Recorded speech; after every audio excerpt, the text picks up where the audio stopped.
because our livelihoods depend on it. And if Nigeria doesn't go to the World Cup, it affects everything. It affects business, affects other associations, and so on and so forth. So we are praying. So today we shall be looking at the road to the presidency of sports federations with a little emphasis on the NFF. And we'll be hearing stories. We shall be telling stories of our experiences. And we hope that people can take lessons away from them so that the future will be a lot brighter than it is today.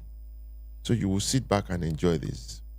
Well, it will all start with my editorial, which you'll find in at least 4 national newspapers this morning, including the Vanguard, the Guardian, Complete Sports, and Niger Times. They all, make reference or talk about the coming elections into federations. You can also join us later in the show by calling in, because this is your show. Remember, put down the numbers now so when it is time, you can easily just call. It's a very easy number, one that you would remember quite easily without even writing it down.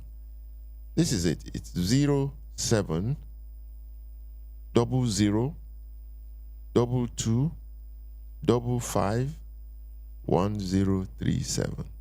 The last 4 digits, 1037. That's the frequency of the radio station. So it's 07. Remember 7. Eagle 7. Mathematical 7. Everything is 7.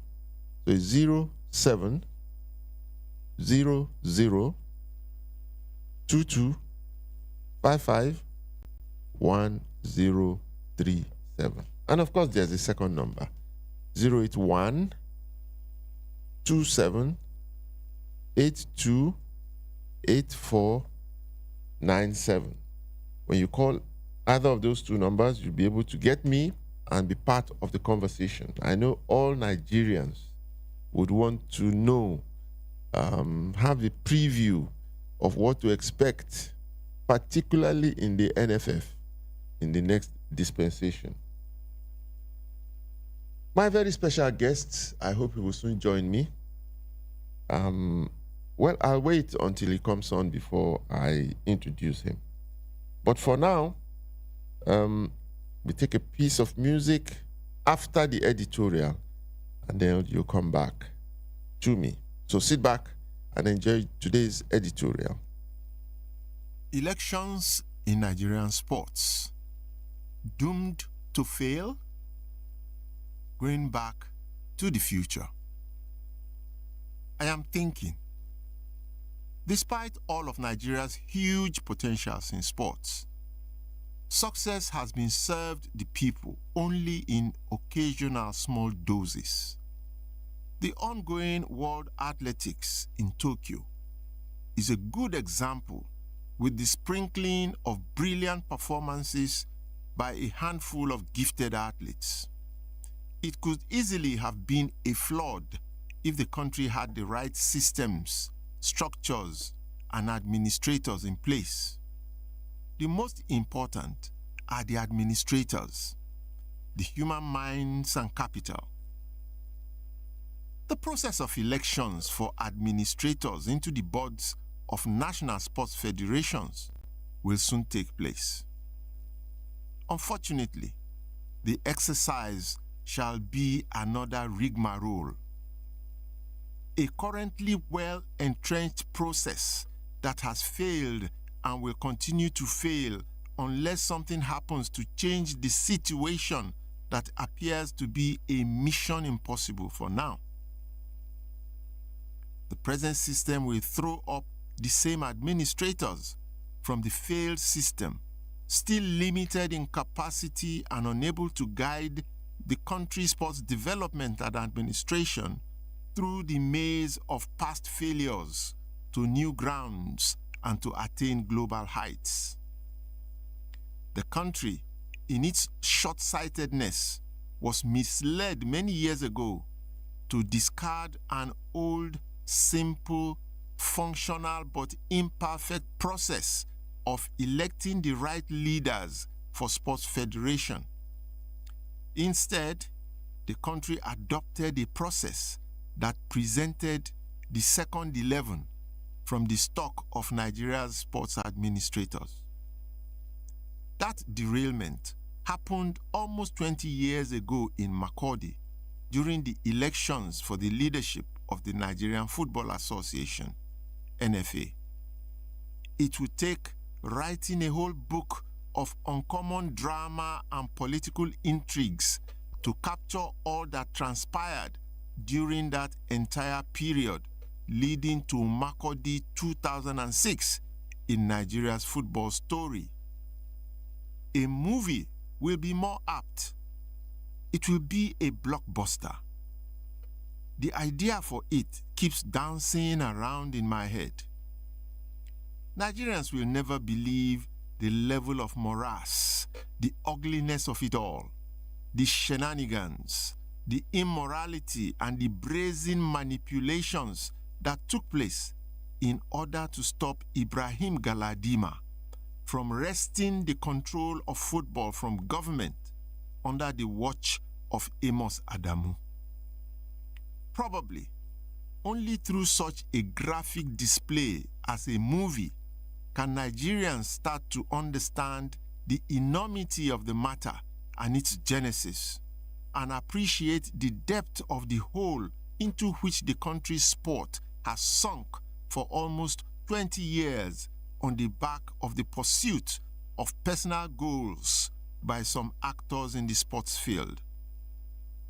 In order for Adamu to succeed in his plans to stop Galadima during the election in Makurdi, it required deploying the power of the federal government to amend the existing constitution to expand, amongst other strategic articles, the electoral field from the manageable few persons that constituted the electorate in the previous constitution to a new electorate of numbers beyond the reach and control of Galadima's counter scheme.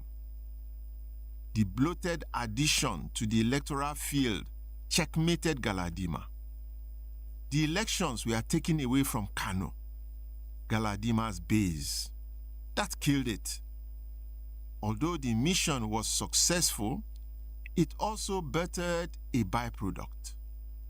A monstrous new constituency in the firmament that has sustained and now engulfs the entire superstructure of the Nigeria Football Association like an octopus, and has become the new engine of administration in the NFA till now. Disregarding the consequences of their actions then, the puppeteers in the sports ministry adopted that flawed process as a model, extending its application to other sports federations and spreading the cancerous prescription. Since then, elections have become a tug of war, throwing up and harvesting mostly second 11 administrators with plenty of passion and ambition, but short on experience, vision, and the humility to acknowledge their limitations and to embrace even good-intentioned external contributions. Every criticism or new proposition is considered a threat to survival for those enjoying the fallout of that misguided process of intervention by government in Makurdi. The sports ministry under Amos Adamu, the most powerful civil servant in charge of sports in the annals of Nigerian sports, sacrificed the legacy it inherited that had lasted for more than 3 decades in order to get rid of Ibrahim Galadima, whose main goal was to wrest the levers of football administration from the control of government and to entrench independence for the NFA in accordance to the articles of its membership in FIFA. Although a noble mission, Galadima was himself a product and beneficiary of government's nomination for his first term in office. The full story of Ibrahim Galadima's tenure as chairman of the Nigeria Football Federation and his struggle to fight against his removal by the same government that appointed him must be retold one day in order for everyone to understand how Nigerian football and other sports administrators are in the present chaotic and crisis-ridden mess that has lasted for 2 decades. Amos Adamu's story, his role and impact after he joined the sports ministry and became the most powerful man in the history of Nigerian sports, must also be told for posterity and for better understanding of the enormity of his battle with Galadima. No one fought Adamu and won till he left the civil service. His influence on Nigerian sport, now well embedded in the superstructure, continues to linger and to fester to this day. The issue was that Galadima became chairman with Adamu's support. The sports ministry did not want him back as chairman at the end of his tenure that was considered a failure because the Super Eagles failed to qualify for the World Cup. And no chairman survived the unpardonable crime of not qualifying the country for the World Cup. Galadima has started a series of reforms that he wanted to complete, particularly securing independent status for the NFA as contained in the first article of the private organization's constitution. He wanted to be returned as chairman without government support to enable him complete his assignment.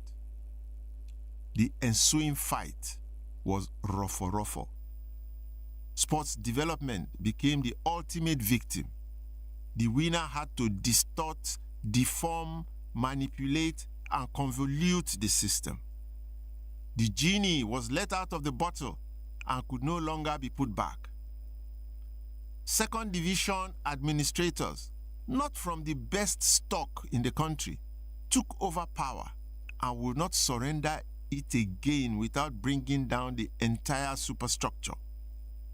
They anchored their achievement to the articles of the most powerful organization in world football, FIFA, an organization that will always back its own against any form of government interference. That's the unfortunate price Nigerian football has had to pay, the inability to return its administration to a state of normalcy and correctness, despite the evidence all around that things are not well with Nigerian football administration and with sports as a whole in the country. The NFA election in Makurdi in 2006 opened Pandora's box and established a poisoned precedent. It created a new constitution that created a new constituency, a bloated group whose status as a member of the NFA is shrouded in the ignorance of their correct status and role in the architecture of football, in a unique Nigerian political setup that confuses even FIFA. Federations terminated the simple, straightforward, inexpensive, equitable process of electing their leadership in boards and adopted a long, convoluted, manipulative, expensive, corruption-laden process that perpetuates crisis that comes with every election into the boards of every federation since Makurdi 2006. Fixing the matter does not require a degree in rocket science. It requires good old common sense, an objective analysis of the peculiar nature of Nigeria's geopolitical setup and how it can be fitted into the framework of a constitution created solely for the good of sport and its development in the country. The present federation's constitutions feed and provide a feast for individuals that don't deserve it. In doing so, they also impoverish sport itself and all those principal actors that deserve a place in the system but don't have it.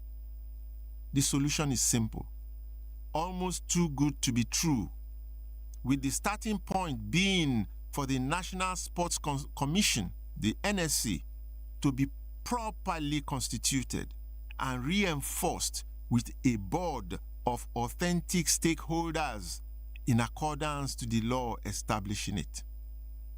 This will provide a more solid platform for the articulation and discourse on the subject of proper reforms for general sports development in Nigeria.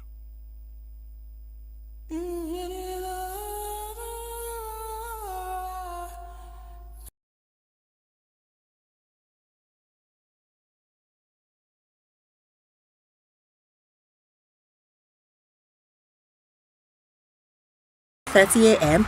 on the dot. Where? Of course, it's Eagle 7 Sports Radio Station, 103.7 FM, terrestrial radio, and of course, on our social media platforms. What's it about? It's a full range of sports and entertainment. Oh yes, what a complete package of goodness. We're doing this for you, our superb listeners. You're going to be astounded. Now you may ask me, what's on offer? There will be incredulous stories written by Mathematical 7, stories from his archives, and exclusive live and recorded conversations with sports personalities from around the world. Not only this, we will take a deep look into sports issues in Africa and beyond. This is the dot to dot, where once you connect the dots, you get the full picture of this new, exciting program. As usual, there's going to be great music from Eagle 7 Sports Radio Station, 103.7 FM. Come on, set your dial to this frequency. Stay tuned to Eagle 7 Sports Radio Station, 103.7 FM.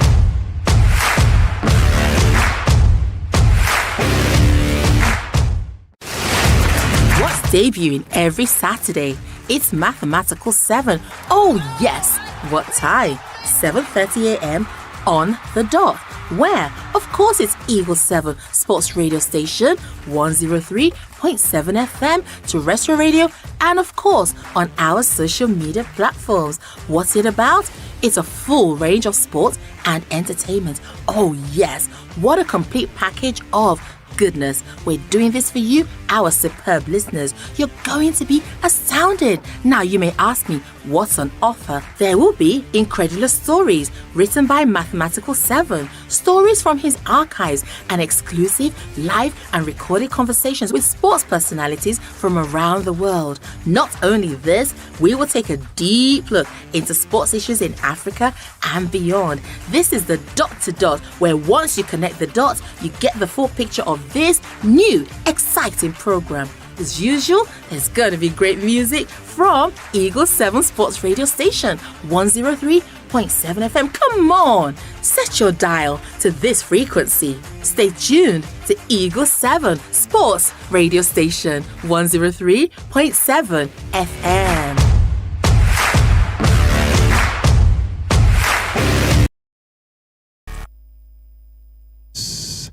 We got you covered. This is Eagle 7 Sports Radio, 90 minutes with mathematical. I hope you enjoyed that editorial. My guest is here, my brother. I call him Platini, Michel Platini Obi, a quintessential administrator and journalist. Well, he's a first-class journalist. You know, everybody knows that. And past president of the IAPS Africa. It's my pleasure always to have you in the studio. Platini, good morning.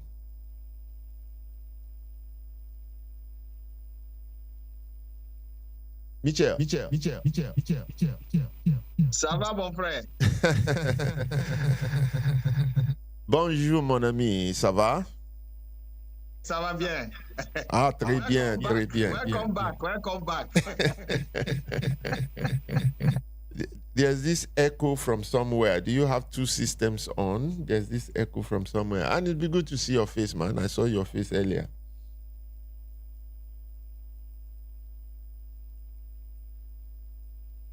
Hello? Hello. There's an echo. There's a feedback. I think it's gone now. It's gone now. It would be great to see your face. Well, this morning we are discussing something that I'm sure would be of tremendous interest to you. Elections are just around the corner into sports federations in Nigeria. These things happen from time to time. And every time they happen, it's like they give us hope that with new administrators in place, things will change. But it appears that the constant is the lack of change. But anyway, now I can see your face. Say hello to Nigerians. Good morning again. Platini, Michel, former player. Not many people know that you actually played football too. Yeah, but not at your level. I think that echo is not helping us. But then, thank you very much, mathematical Big Sheg. And it's good to see you back. And as the children have insisted, I think you are refreshed now. And it's good to see you going. Yes, absolutely. Absolutely. In this season of hope. Yeah, so, and then the grays look beautiful on you. I wish I could keep those grays myself. Yeah, sometimes it's difficult to keep. You want to insist on it, not really changing the facade, as they say, of the real person. Sometimes you need to keep them, but it's difficult to keep, I can tell you that. Yeah, so, Michelle, we are discussing this morning federation elections, and I don't really know where to start. But you see, historically, for some reason, I'm just speaking off the cuff now, not from what I've prepared. This morning I was just thinking that, do you know that we have been around for such a long time? You and I.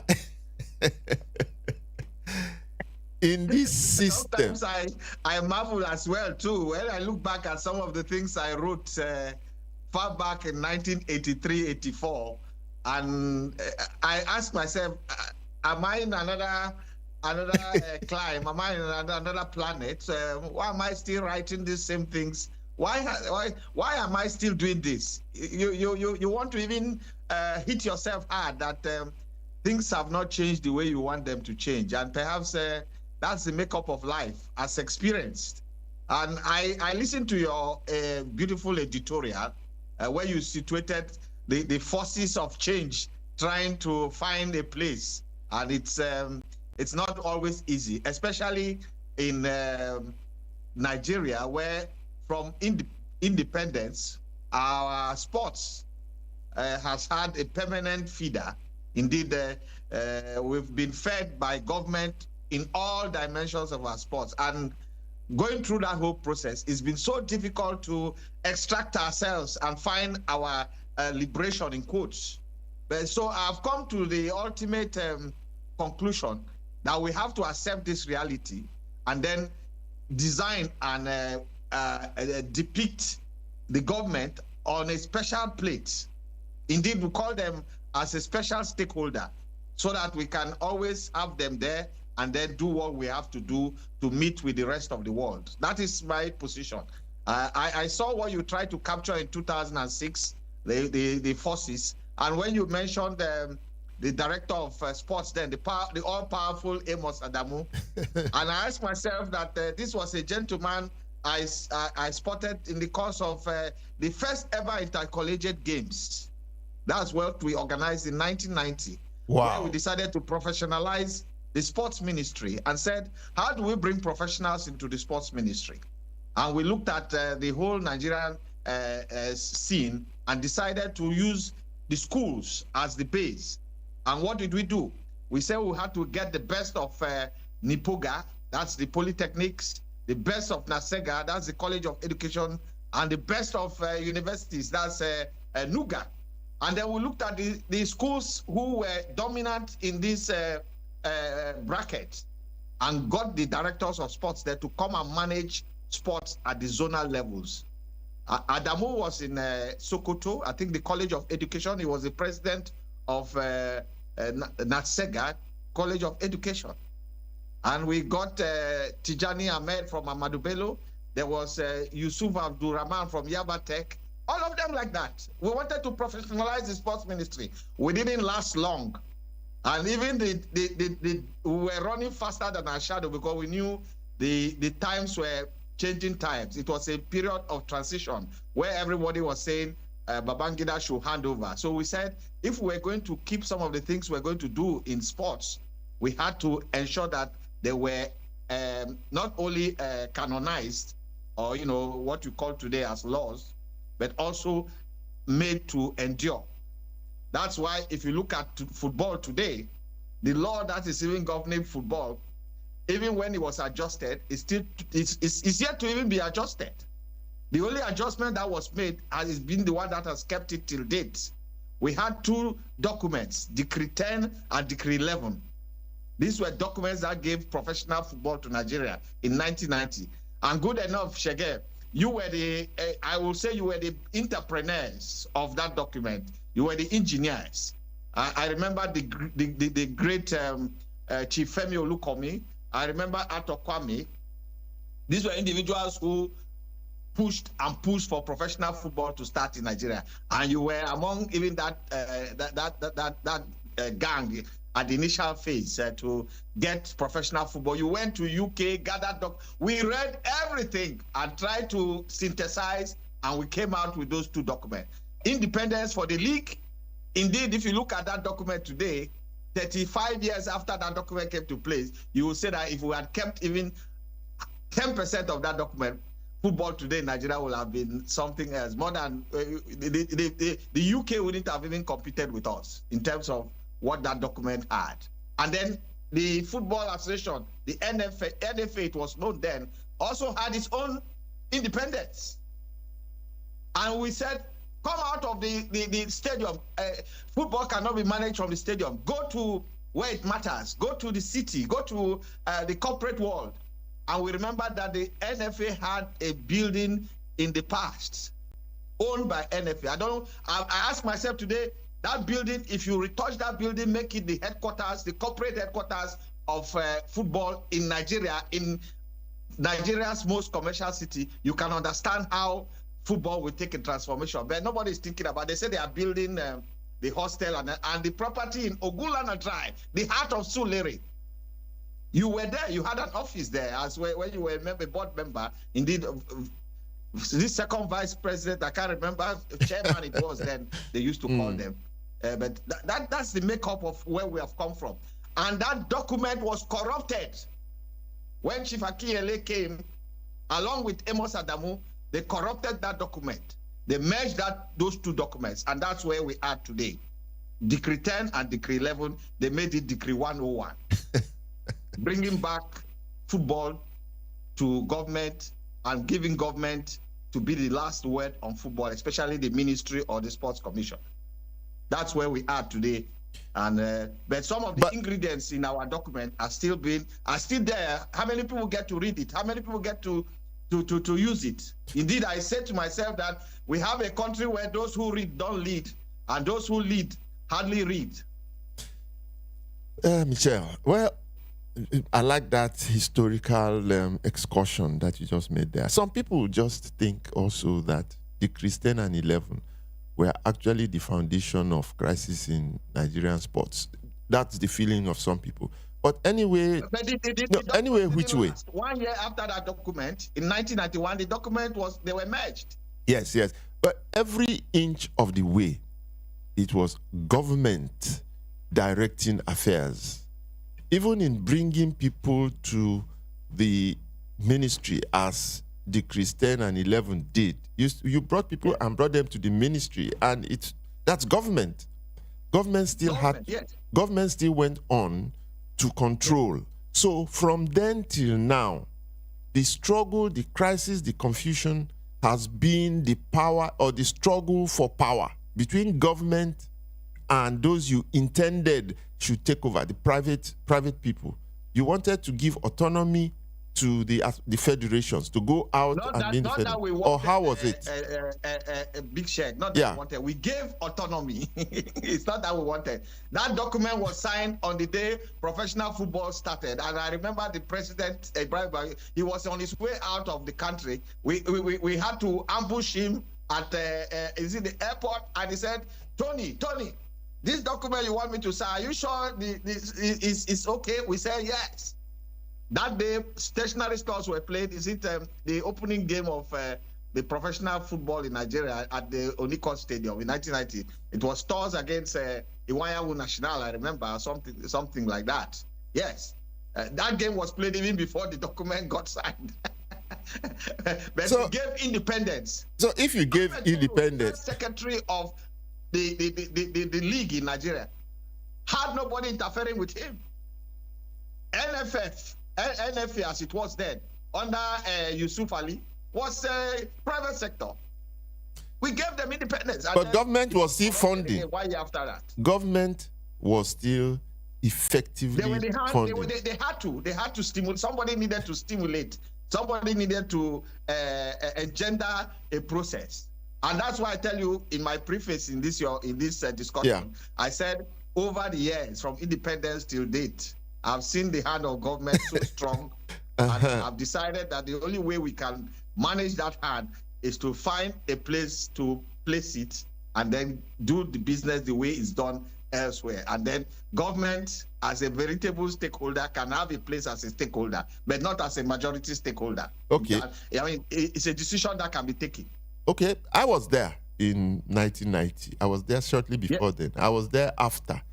And realistically, do you think that sports, even from the way it was at the time, could have survived independent of government? From what you saw there, I was there. And I knew that, yes, there was autonomy handed over to this group of people who were supposed to go out. But there were no funds coming in from anywhere. There was no way the federations the good could thing have. was the mix. The mix from the private sector and the mix from government. You were there. And when we started the professional football league, look at it. You will see how many private clubs were there. Even the ones that were government owned still had a high dose of private touch.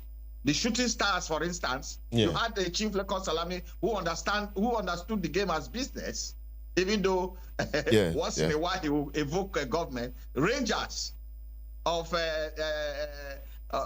who was the then chairman, I remember. But Rangers over time has evolved as a private club. They were there. It was evolving. It was evolving. Like Shooting Stars was evolving, but they never succeeded. They still had, everybody still had to go back to government. So just in your introduction this morning, I thought you nailed it on the head, because I didn't think about this simple solution that you have just preferred now. That look, no matter what we do, let us compartmentalize something for government within the setup. Government must be there. This clamor for independence, autonomy has failed over and over. They want government to divest itself of any participation, but they can't survive. Look at all the federations now. Which federation can survive without government in Nigeria, including the NFF? Let's look at it from that perspective. Extract it, big check. Extract it even from football. Take yourself away from football and look at even Nigeria. If you look at even Africa, the richest man in Africa, is there no dose of government in all his businesses? The richest men in Nigeria, how do they make their money? Is it not government? Even our banks, where we say are a quintessential private sector, when they declare profit and it's money put there by government. So government has become is the biggest business in Nigeria. We all know that. That's the reality. And let nobody pretend.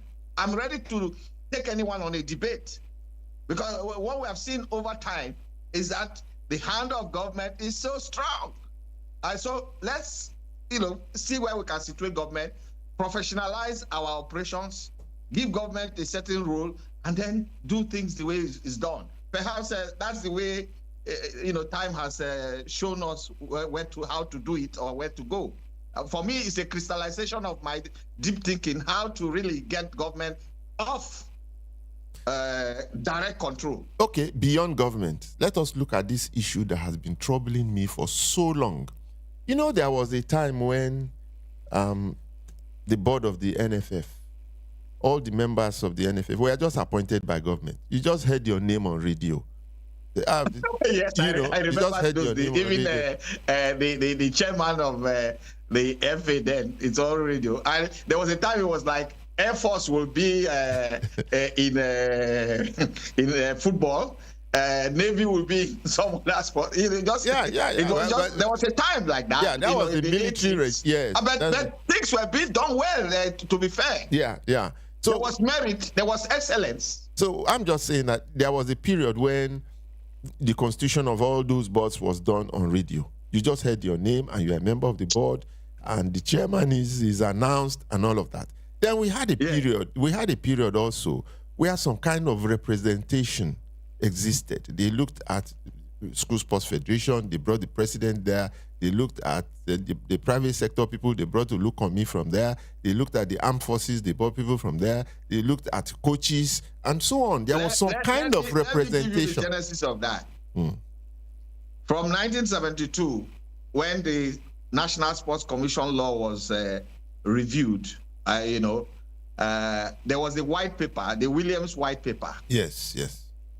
We read all those papers. And before 1990, when we came on board, there had been so many different papers put into how elections can be held, how federations can be managed independently, and all of that. And the big point then was that there was no guiding policy, Big Sheikh. So for the first time ever, we had to codify some of those documents. In Makurdi, I remember all the commissioners of sports had to sit down for 1 week, and we came out with a sports development policy. That was the first. It didn't just end at a sports development policy. We had to find another session. We came out with a guideline for the implementation of the sports development policy. And it didn't stop there. We had to come out again with the strategy for the implementation again of the sport. And it didn't end there. We formed a team of commissioners to do what you call an inventory of sports facilities in Nigeria. That document is still there. The whole of Nigeria. There is an inventory of sports facilities, both in the universities, in the cities. There is an inventory. It's there. And inside those documents, we had the modalities for election. That is where all these representations came in. And they said these are some of the key stakeholders in sports: the military, the coaches, the referees, the NAFA, the school sports, women, women, and so on. Even Swan had a representation. Well, there were at a time there were 14 members of the board. And 14, yeah. Yes, and when I was first brought onto that board, I was the players' representative on the board. And all that happened was that the board met at its inaugural meeting. There was no chairman, there was nothing. And right there and then, no campaign. People just nominated each other. And we voted secret ballot voting, and we appointed our chairman. And then he was announced. It was the most inexpensive, the most authentic election that I have seen. No campaign, no fees, no nomination. The good thing was that once those names were announced, among those whose names were announced, you could feel within you who could likely become the chairman. Exactly. That was the joy in that setting. Exactly. And then there came a time when they tried also that, look, the composition of every constituency is such that everybody is represented. In the states, for example, you found the small group. The coaches are there, the referees are there, the clubs are there. So everybody. So every state had an association made up of all those members. So when they choose their own leader there, he could just come to the national, and all of that means he's representing everybody. You could have an election or whatever it is. Some had an election. Some had elections. It was very keen elections. So those were all. I know some elections into some of the associations were very, very intense. But all of these things came to an end when Galadima came in. The same process, he came in through that same old process of government nominee. He was a government nominee. Yes, and all of that. And then, he read through some of your documents and was seeking autonomy for the NFF because he knew after the failure of the Eagles to go to the World Cup that there was no way he could come back. It was an unwritten rule that was you remember the bet rights? The bet rights. Yes. It was not our bet right. The government. Well, Adamu was not going to let him come back, and he was bent on coming back. And he was a very smart and very intelligent man. And he looked at the laws, the constitution of that NFA, and got experts within the group, the NFA body, to redesign and amend the constitution in such a way that it took away control from the government. That's where all the state associations came into being, and the manipulation started, the campaign started, what you need to say there is that they had a godfather, and that godfather was the supreme body of football globally. Yes, because that's the first time they would bring in, because it's scripted in FIFA even in the NFF document. The first article says it's a private organization, and FIFA frowns against government intervention. So all he did was just invite FIFA to say we are conducting our affairs and government is interfering. And that was where all the crisis began. Where we brought those two documents, those two decrees, Decree 10 and Decree 11, now we sent it to FIFA. You know the response that came from FIFA? Oh, this is a very good document. But one thing you have to do is we have to insert into it that the Football League was an affiliate of the Nigerian Football Association. That was the only comment. I still have that in my flimsy. That was the only comment FIFA gave, the only advice FIFA gave, that the Football League should respect the Football Association as the body recognized by FIFA. And anyway, that document had to pass through the Nigerian Football Association for FIFA to accept it, because otherwise they will consider it a government paper. Anyway, so here we are, all these years, and we have concocted all kinds of arrangements. We have now, now you really excite my imagination. It was because of football that the Sports Commission was scrapped. I'm giving this an information many people don't know. It was because of football that the National Sports Commission was scrapped in 1990. Because for us to get football as a professional endeavor in Nigeria, the law that was governing sports had brought all sports under the control of the Sports Commission under a decree, the decree of 1972. And they said another decree cannot happen except that decree was either dissolved or amended. Wow. I never knew this at all, because I've always wondered. It was a guarded thought within the inside circle, and the Sports Commission, because Sports Commission brought all sports under its control, anything sports in Nigeria, and the sports under the Sports Commission was amateur sports. Yeah. So if you wanted to do professional football, you needed to tweak the law that set up the Sports Commission. And he had to go. And that's why when some people came after, they were still pretending that they were running sports under the commission. I was laughing. I had the document. I had the gazetted scrapping of the decree of space setting of the Sports Commission. But then What do we know? What have we seen? What has changed? Even now, you talk about the Sports Commission, renewed Sports Commission. Nothing has changed. Don't be surprised. We'll go back to the Sports Ministry. I'm saying this on your show because the big hope has become the big hole. And the independence can truly not be achieved. Where is it? What drive can you see that something different is coming on? That is the feel. The expectation too high, and now we're asking ourselves, where are the people? Where are the angels? I told them, I said, nobody was going to run a new sports commission. It's the same people who have been there that were running. And now we are beginning to see that it is a matter of, it was a nomenclatural change. We have a situation where we're talking football now, state football associations that used to have one representation on the board of the Nigerian Football Association in terms of not just membership, but vote. There was a time. Congress. That's the Congress. Just one representation. All of them would select their own, and they called him chairman of chairmen. Yes. To a point now, since 2006, where we have 37 of them.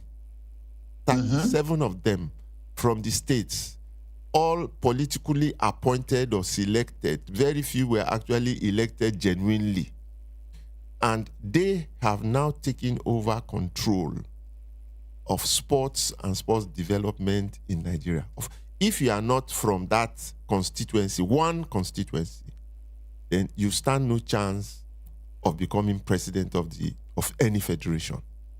That is where we are. It reminds me politically of the governors forum. That's where we are.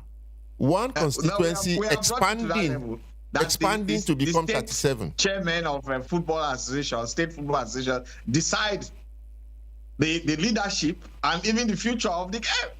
And if they are compromised, and very easy to compromise, because 37 of them, that number is, if the majority of that number is 18 or what? 18. If you have 20 of them, it's finished. You have football in your pocket. But the argument is that that's just a constituency. They are not even a member of the NFF. They are an administrative aspect, a constituency, as you rightly put it. It's supposed to be a constituency of the game. Exactly. There are other critical stakeholders who have been not sidelined completely. They've been shunned. Yes, that's the word. They've been shunned away from what belongs to them. And over time, it cannot be reversed. That's why they don't want to touch the document. Yeah. Can you believe, Shege, that there was a law that amended the Nigerian Football Federation? That law was passed by the House, just like the Sports Commission law, was brought to the table of the SY President Buhari. Nobody pushed it. When Sunday Dare came in as sports minister, he looked at the document, he stayed away. Just for the president to sign, we will have been having a new dispensation in football administration. At least, if nothing else, to domesticate the statutes which we use, the one they have in Zurich and the one they have in Abuja. You know, there are two documents running Nigerian football. The one in, although they say they stay with the ones in Zurich, and the money comes from the one in Abuja, because it's treated as a parastatal, which is what it is, but going by the law, that set it up. There is no equity in representation in the electoral college or electorates for the board of the Nigerian Football Association. It is a very expensive venture now, because we were working from answer to question. We started to design processes and introduce articles to suit particular agenda.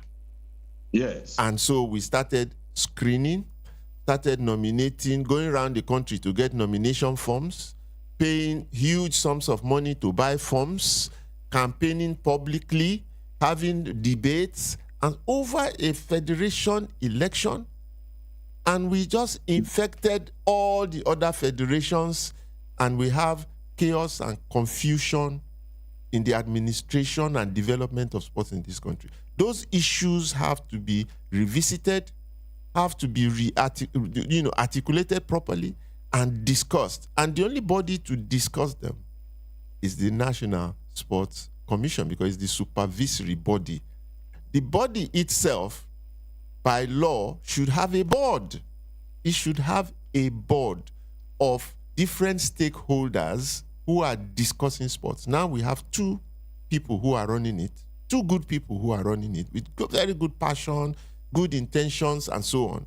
But there's no proper articulation, experience, the language is that vision. Is the board very critical to the operation of the commission? That is the language I hear from different corners. And the law itself that set up the sports commission envisaged a representation from all these individuals, even if they are to meet twice in a year, which is what they tell us. Yes. That the law says they can meet twice in a year. Let us see those who are supposed to be there. Let them be there. So they can sit and discuss the policies. Because the only voice we are hearing now is voices from two individuals, and it's like monotonous. It doesn't reflect the different tendencies or inclinations of our sports firmament. We need to do better than that. And I have said it. I've told those guys, get this thing going. In short, they will have done it a long time ago, since they came in. And that law, even setting up the sports commission, needs to be revisited, because it makes that commission look, if you look at the mandate given to them, the sports economy mandate, and you look at the law setting up that sports commission, they are at variance. Indeed, you cannot achieve that mandate. But it's just 2 years. After 2 years, we'll be asking questions to President Tinubu, what has happened to your sports mandate? Questions will be asked. It will be part of the voting agenda. Well, we'll be going on a short break. When we come back, we will start to look at the realities of going forward, because we are at a point where, whatever it is that we have now is not productive. The evidence is all around us that we are not achieving the levels of development that we should be achieving. And we need to discuss, we need to put things in proper perspective, in some kind of shape.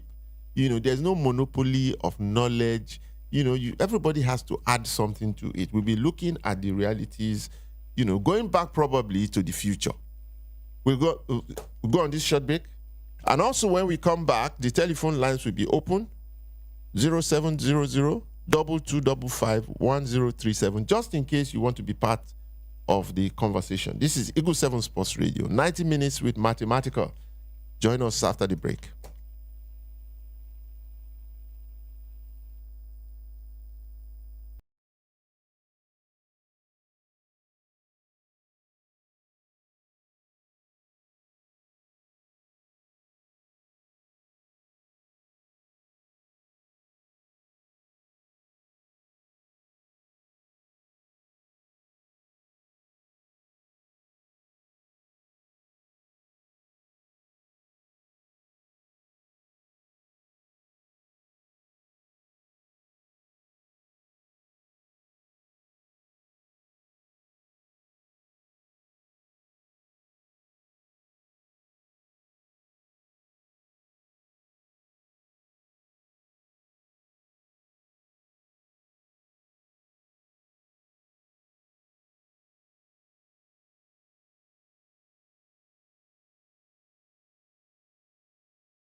Is Michel Platini Obi, and it's just been so refreshing. we have just gone outside of everything that I prepared this morning, you know, because the subject is such that it is, what's that word now?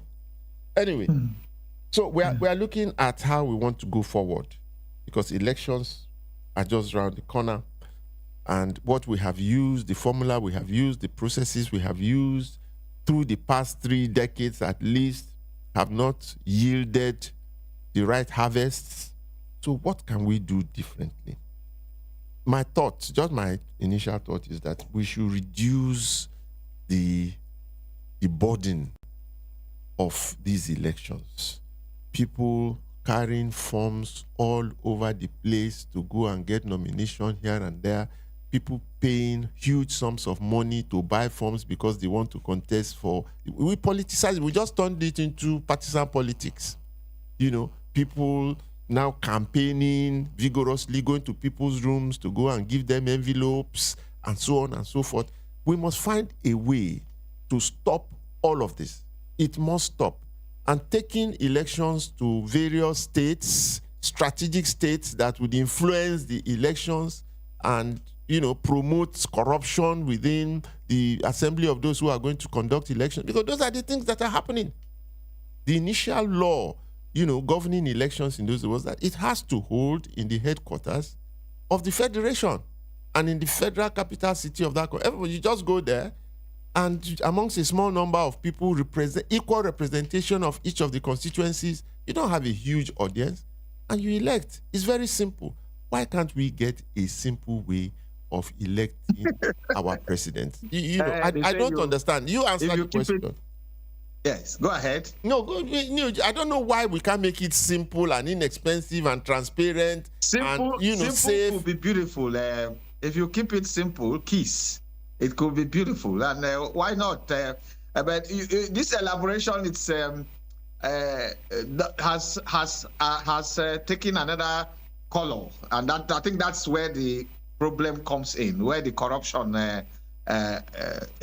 seeps in, and it doesn't really help the picture. Under this dispensation, the renewed National Sports Commission, we have seen an election, and it didn't go down well. The acrimony, even before and after the election, shows that we've not gotten it right, as you rightly painted. The Athletics Federation of Nigeria.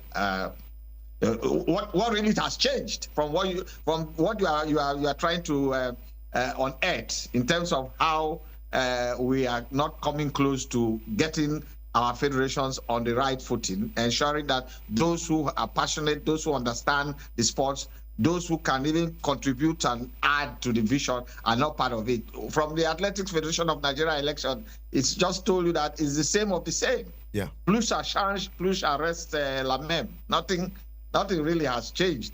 And so the other elections, okay, how do elections hold? You will say that some of the federations now have their own constitution. So let's follow those constitutions for elections, because those constitutions were approved by their global bodies. And so there are some that will be organized by the Sports Commission in conjunction even with where is even the Nigerian Olympic Committee? They are supposed to provide the impartiality. You know, they are the ones who are supposed to come in as the neutrals. With what authority? With what authority would they do that? Who are they? Are they not part of the same system? What are you talking about? They derive the strength from the same source. So you ask yourself, well, we even need to start with them, of course. What is the Olympic Committee in Nigeria? In other climes, is the Olympic Committee that really governs or runs those bodies, FIFA and co, would never come. Look, FIFA and let's co. Let's even look at what we have and try to see what can be done.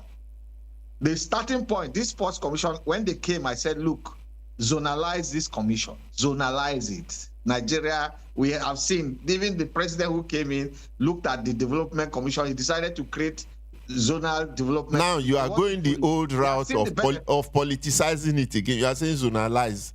When the law clearly states just form a board where you have the major stakeholders in that board. Even when you have a board, in terms of operation, you are talking about that's different. It is to go around. Yeah, that's different. Nationwide. The war chest for you to do an election now, especially a football election in Nigeria, your war chest must be something to behold. That is what we are saying. Yeah. How do you cut those kind of costs? How do you remove? How do you remove? Contest to be part of a board, a federation. You know what it takes. When you get in there, what will you do? We've had rich people. We've had rich people. We've had coming to do. Look, we've had rich people become president. We've had powerful people in industry become president. We've had politicians become president. None of them had ever come to use his money to run the federation. Yes. So why bring it? You don't need. You need people who are genuine, people who have a clear vision, people who are strategic, people who have passion. Of course, you have to have passion. You don't need the rich people. You don't need to bring a Dangote to come and be president of Nigeria Football Federation because he's a rich person and he will not steal money. They wanted to draft. There was a time they wanted to draft Dangote, and I said, "What's he bringing to the game?" He's not going to use his money to run the game. Yeah. He needs to support the game, but not run the game. You have individuals who can give this game all the dimensions that will make it not only profitable but sustainable, and that's what we need. People with the right vision and people who can actualize their vision. And there are so many in this country for different sports. And so many people live off.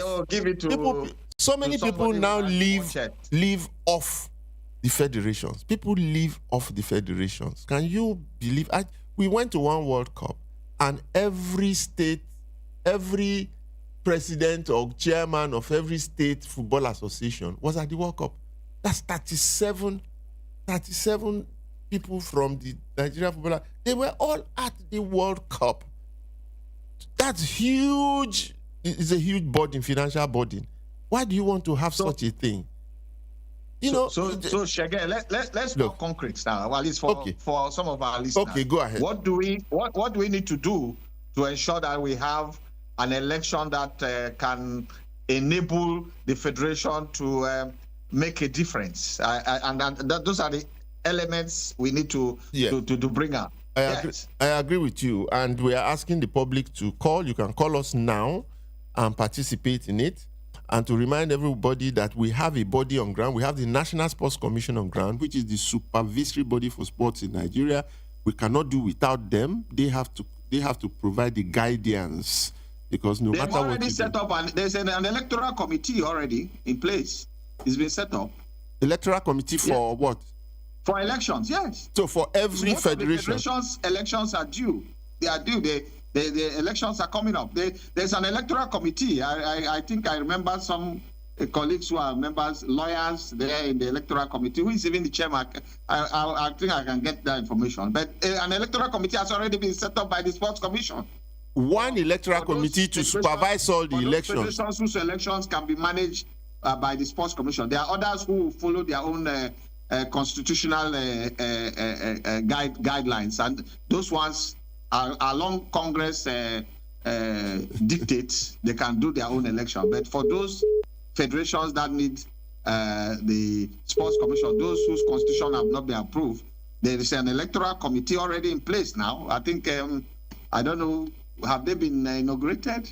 I can't even remember, because I've lost the kind of zeal to look at, because nothing changes in my estimation. So I don't really follow it as intimately as it should be. There's an electoral committee in place. And what would you say? How do they even stay faithful to even the electoral guidelines? That's the first most important thing. We have a caller, but the line is, there's an echo in that line. I don't know if we can take him. Good morning. Hello? Hello? Hello? Yes. Good morning. Yeah, good morning. Yes. Yeah, this Mr. Otobiro Maxwell from Sango. Okay. Mr. Maxwell from Sango. Go ahead. Very well, Mr. Debami, honestly, and Mr. Mitchell. People are saying the truth, but the government you are having and the people who are having at the helm of our affairs there, they will not listen.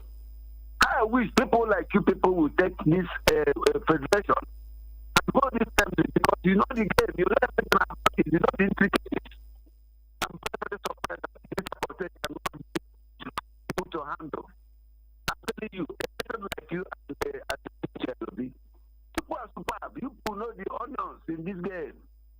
I wish people will come up, please. We are not happy with what is happening in our football, in particular. We are not happy. Look at World Cup now. It's likely that we are not going to World Cup again, just because of mismanagement of the organization. People should not be just sitting down like this. Make a move. Two of you make a move, please. I'm begging. Okay. Thank you. Thank you, sir. Thank you, Mr. Max. You see, what I observe, Platini, this is totally outside the script of what I planned. What I observe in Nigerian sports generally is that there's so much confusion. It's like, the knowledge pool in Nigerian sports is so limited that everybody is an authority on the subject, and yet nobody is an authority on the subject. And we just that's a simple explanation. The literature on Nigerian sports, its management, its operation, of course, its heritage is so deep, but very few people read. They just chorus what they hear, and they say they're authorities. A lot of them just sit down, watch satellite TV, and the next day they're authority. They're doing comparative analysis with what they have seen or heard, or that's what it is. The literature on Nigerian sports is so deep, Big Sheikh. Some of the things you have written over the years, you will marvel if you codify some of those thoughts. You will marvel at what you have, and how many people do read all of that. I don't even want to go into it. I remember when I was in the ministry as special advisor, when we started looking at some of the documents. I told you about Godwin Kienka's book on sports administration. That was the only book that had the complete report of the 1972 Williams Gray white paper. Wow. We couldn't find it in any other library except Godwin Kienka's book of sports administration. That's where we had the white paper, 1972 white paper, which you use. Well, let's take this call. Hello? Yes. Hello? Hello? It's gone. Platini, look, I have been in this system for such a long time. I have been an athlete. I have been an administrator. You were even close to becoming NFA chairman. I remember. I have been an athlete manager. I've managed second vice chair, and you had everything there. No. To be fair and sincere, you were given the opportunity to change some of the things, and even at club level, you've managed shooting stars. So many things you are supposed to have changed. What I'm just saying, time, what I'm saying with all humility is that, look, even as I sit here with all my experiences, which you cannot buy in the marketplace, and you cannot find it easily anywhere. With all my experiences, I tell you, even as I sit here, I don't have the answer. I cannot claim to say I know what will work and what will not work in the confusion in which everything is. I have been at so many committees, probably in more committees than anybody else in this country. And at every committee meeting and conversation, you just find it's all confusion. There's no clear path. I stopped responding to any committees 10 years ago. I say if you appoint me to any, I don't go. So in effect, what I'm saying is that, look, we need a conversation, a proper conversation, not with too many people, to now put together a very simple process and structure and agenda that will make us take off. Because we are not leaving the ground at all with everything that we are doing now. We've set up an electoral... Keep it simple, Shege. Keep it simple. A short action plan. Hello. Good morning. This is what we want to do. Good morning. Let's go out and do it as Nike will say, just do it. Good morning. Platini, Now let's it's time for take action. this So call. anytime Let's take this call. Even all this conversation, we don't need time. Yeah, for good morning. Good morning. The things to be done are there. They are glaring. You see what happened there? Platini, wait, hold on. Yeah, okay, Are go you on. hearing me? Yes, I can hear you. I hope Platini can hear you. You see the Yes. people at the range of their child that are supposed to be there. As you are talking now, we know you know the right thing. All of you know the right thing to do. But the government would like to supersede it. They would like to put people to be there. If they allow people to be at the range of their child, things will be okay. The government attention that all my people to be out. That's the problem we are having in this country. Let me see for the people that know the in and out of things. Thank you. Thank you very much. Platini, I was saying that, look, we have a National Sports Commission on ground. My own advice is that, look, we should be humble. There are only two people there. They have their own vision, good vision, which is okay. But they need to have other voices and not think that other voices are, envious of what they're doing, or, they want them out or something like that. We need something. We need a platform. And I think it is in that law that they should constitute that board. They don't need people like us, but from other, different critical stakeholders, let them reconstitute it and start a proper conversation, a new conversation, because these are new people, they are young people, of the right age. It's overdue for whatever board, for whatever design of board they want. That is overdue. They need to have 1,000 voices to contend. But for me, it's not even about even having that board. The way I see it now, there are things that need to be done. Critical areas that need to be attended to. Okay, go ahead. If you come up with a short action plan and you sell this action plan to the general stakeholders, they will see it and they will follow you. I agree.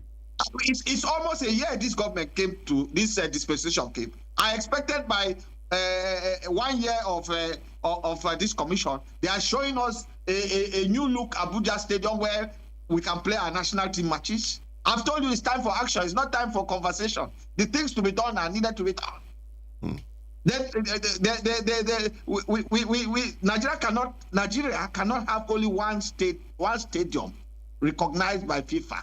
For a country that hosted the World Cup under 20, that was the second biggest FIFA event, under 17, and now we want to host the Commonwealth Games, which will put a bid in 2010 for 2014. And I'm saying that things need to be done. Even the management of the sports facilities, which have been left abandoned over time. These are action areas, Brush again. I agree. Conversation board and all, was not all this travel, whole one competition today and all. No. Okay, they are good. Sports festival, they are getting host of sports festivals in advance, which is a very positive thing to do. That enables those states now to start getting their facility. I want to see work. I want to see work all around. Nobody's working. I agree. Nobody's working. I think we should change the focus from competitions to development. And part of the strategy for development. I told Shehu, the first thing you do, get on the. Has he gone around the country? He will say he has all the information about the country, but you need to practically see what is on ground and start determining which direction. After that, I expected him to come down, sit down, and tell the gentlemen in the sports commission, we have seen what we have seen. This is the time for us to start work. This is where we are going this time. We'll focus on infrastructure. Okay, in terms of even the associations, we look at the elections, ensure that the right people are there. We give them our vision. It's not rocket science. These things are not rocket science. These are individuals who can lead, and they gave hope. In a season of hope, they gave hope. This is Eagle 7 Sports Radio, reaching you from Wasimi. You haven't been to Wasimi yet, you this man. reaching you from Boasini. I passed through. You told me the roads. I hope the governor is working on that road. Every governor is doing roads now. They have to do that road for us. No, that road, the road doing to Ota from to connect Abeokuta from that axis. Yeah, the road. We are in the Arepo side, so it's easy for us to go left instead of going your right. Yeah, the road is being fixed. The road is being fixed, but it's been raining so heavily these days, and part of what was fixed is now bad again, and it's an endless struggle anyway. But we have. Be assured that once that road is done, we'll invade your yard. So your take on Nigeria, Super Eagles, and the World Cup? I know people would just kill me if I don't ask Platini about that, and we hear South Africa may be in trouble. We may have a lifeline thrown at us, with their... We wanted to gamble, and we didn't get a gambler who was at home. We gambled with an outsider, and our gambling joker was taken outside. Now we have come back to where we are supposed to be. Somebody came and said he will win 6 matches for us and we will qualify for the World Cup. A young man, and we all believed him. We went into a big black hole. Now the reality has dawned on us that we are out of it completely. And what people for 12 years, because if we don't make this World Cup, yes. That's 8 years to qualify for even the one of Morocco, which will become more competitive because African countries now. Platini, hold your breath. Hold your breath. We have a caller. They are prepared. Cabo Verde, 560,000 people. They are going to the World Cup. 9 African teams will be going. Yeah. So the competition by 2030, when Morocco, Portugal, and Spain will be hosting, will be more intense. So you're looking at 12 years. And you know what the number 12 means biblically? Hello, good morning. Hello, good morning. Yes. Hello, good morning. Good morning. Who are you and where are you calling from? Yeah, we can hear you. Yeah, my name is Vincent Okumagba from the Supporters Club. Okay. That is another problem. Another problem we have to support. Those who support need support. Does the Supporters Club still exist? Convert your voice to text and respond to you. If you want to continue, please stay on the call. Okay, go ahead. Oga Okumagba. Are you still there? I think the line went off or something. We have lost him. That's unfortunate. That would have been good to hear his voice. Tell us about what they are doing to help us put Nigerian football back on track. No, I think there is a silver lining from that sector. I know that the Sports Commission met with some of them, and they came up with a unified position, provisional position on getting to unite. And I think he's the one leading that charge of bringing together all the supporters club as one. There may be one when they go outside, but inside here there can be as many as possible. There was an agreement, an understanding they came to. It would have been good to hear from him. We have 2 matches to go. 2 matches to go. One. But you are still talking about the World Cup. Yes, I'm interested in that one. And yeah, even with the possibility of South Africa losing 3 points. It doesn't even help us. It doesn't help us. In short, the countries now in the race to overtake South Africa, Rwanda and Benin Republic. They have Rwanda has 11 points like Nigeria. But they will meet the 2 critical leaders. They will meet Benin in the first game. If they win that, they will get to 14 points. Then they will meet South Africa inside South Africa. Nigeria will be meeting Lesotho. Lesotho are out of it. Nigeria will be meeting Benin in the last game. If Benin, with 14 points, beats Rwanda, they will have 17 points. So why would we want to disturb Benin from leading the group to become a World Cup, especially now that we have this kind of esprit de corps? At least Nigeria will be on the map. They will be saying the former Super Eagles coach is leading Benin. Yeah, you see, look. And our neighbors. Yeah, when you mentioned Benin in those those were whipping boys. Throughout my career, I scored a hat trick only once, and it was against Benin Republic. It was against Benin. They were not a team and they still are not. It is the problem is with us. The problem is with us. We are just. How can we have? Shege, what do you say about the commitment of players these days? People are beginning to talk so much emphasis on administration. Yes, administration, we are still seeking balance like Man United. But then, what do you say of our commitment of players? How many Osimens do we have in our national team today? How many players can look at the goal Calvin Bassey got? I mean, that's the kind of heart, that's the kind of fight.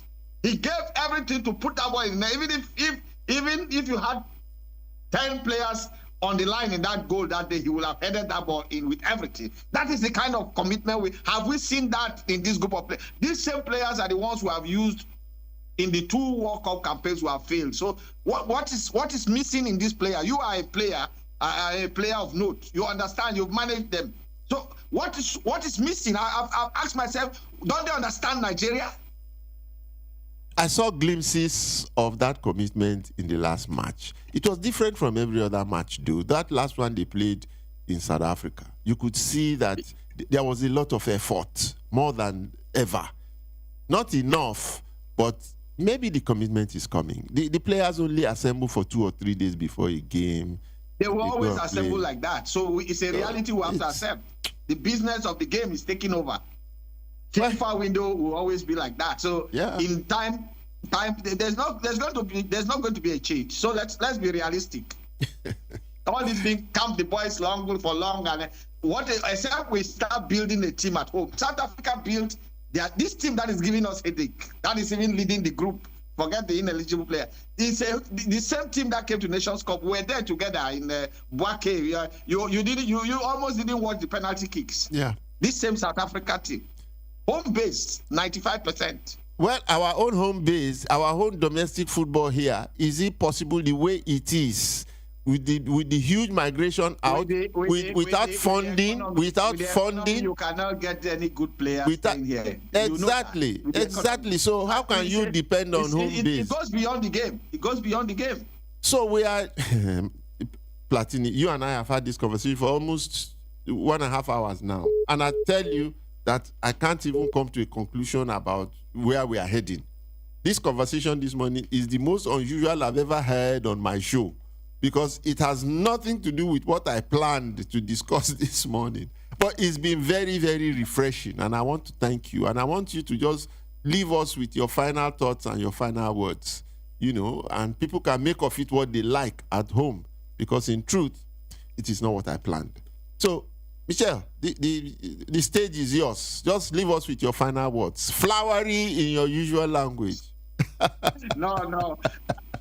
Keep it simple. Let us have some poetry. That's the message you've brought in this show. If anything else, that whatever we try to do in Nigerian sports, we keep it simple so that people can appreciate it, people can identify with it, and people can run with it, and not just run with it in a sustainable fashion and in a profitable fashion, so that at the end of the day, sports will become part of us and sports will contribute to our GDP. They say it's supposed to be a national asset, especially football. And if it's a national asset, how do we cherish it? How do we manage it? How do we keep it in such shape and form that we'll want to treasure it? Those are some of the elements to take. But beyond all of that is that those who are involved in sports should understand that it goes beyond just play in pidgin. That's what they used to call sports. Sports is not only a business, sports is an enabler to match and meet some of the sustainable development goals which the United Nations have told any nation, if you want to grow, those are the things you need to do. And you can use sports as the catalyst. It's the veritable enabler to change the dimensions of all of this. I am beginning to see a resurrection, standing up again of sports. Good enough, you have a president who has given us what looks like the matchstick. Yeah. by saying, go out there, perform. Whatever you do to perform, you'll be appreciated. But then we have to create the environment for people to perform. And that's where the leaders of sports all around must now understand that the task may be difficult, but they can reduce it to a certain simplicity that will enable them achieve maximum results for the benefit of all. Indeed, Nigerian sports today needs to be fully re-evaluated, and then we get into work. The work must start in earnest. And those who have the responsibility to ensure that we work must also appreciate those who over time have done their bit. And we can always rely on them to become the guardian angels, especially when we want to slip off. Yeah. And for those football fans, let me say that the lesson is clear. If we cannot go to the World Cup, let us bring our own World Cup at home. And that means make our sports beautiful. Let it be a spectacle that will compete with the best anywhere. And of course, it will be Nigerian. And let's Nigerianize our total management of sports. That way, we know how to measure it. It's my pleasure being here. I appreciate you, Shegun. Thank you. As I say, keep the number 7. It's the perfect number. Thank you, Platini. Thank you. Thank you for appearing on the show this morning. You have educated me seriously. You have inspired me. I have learned from you. I keep learning. You know, you were my editor from 1992 or 1993. You were coaching me to write. You are making a mistake. 1984, 84, 85. Yes, you were coaching me to write. Thank you so very much, Platini. Thank you.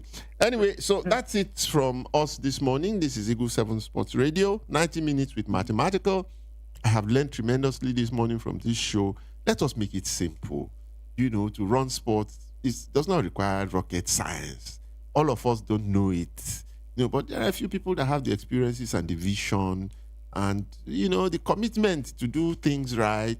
Don't let us complicate it and make it so convoluted. We don't even know where we are going. We don't know where we are coming from, which is the situation we are in now, where everybody is an expert. There's so much going on and nothing is going on. On that note, I encourage you to join us next week, Saturday, when we bring you another wonderful package of 90 minutes with mathematical. Platini, bye-bye. Thank you. Yes. This is Eagle 7 Sports Radio, 103.7.